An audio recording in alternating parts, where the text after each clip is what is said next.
Hey, welcome to Writing Lab. Just grading papers here. Want to read part of the paper I'm grading? Tell me, what's the first thing you notice when you read this? One essential for surviving the apocalypse is food and water. Let's face it, we need food and water every day, even if we're not trying to survive an apocalypse. The human body can only survive 3 to 4 days without water, and not much more than 30 days without food. An extreme lack of food or water could lead to extremely painful and deadly effects. And these effects could be particularly painful and deadly when you are trying to survive an apocalypse.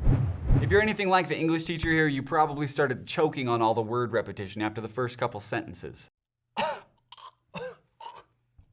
Apocalypse shows up 3 times, and survive, food, and water show up 4 times apiece.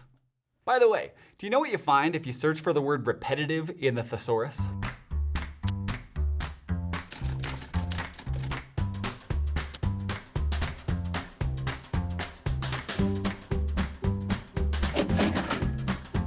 That's right, boring.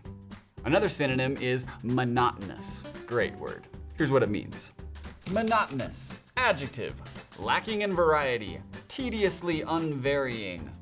Common synonyms, tedious, humdrum, boring, dull. Trust me, you don't want any of those words used to describe your writing. So we need to work on word repetition. First of all, let's make a few things clear. Repetition isn't always a bad thing. You can use deliberate repetition of a word or a phrase to emphasize a point, improve continuity, or to give a sentence some stylistic flair. The word extreme in our example paragraph above might fall into that category. Check this out. An extreme lack of food or water could lead to extremely painful and potentially deadly effects. That's not a bad sentence.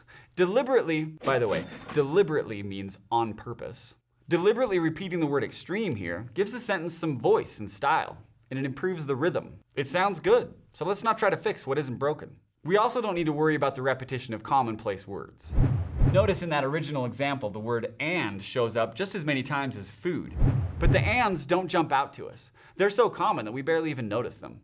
Those foods and waters, on the other hand, are grating their little fingernails down our mental chalkboards by the end of that paragraph. It's not pleasant. They sound monotonous, and they make the whole paragraph come across as a bit lazy and immature. So let's learn how to fix them. When we run into monotonous, repetitive word choice, we have a few revision tricks to choose from. Here are the first 2. Replace the repetition with a pronoun. Use a synonym instead. Let's try these strategies out on a couple of our example sentences. One essential for surviving the apocalypse is food and water.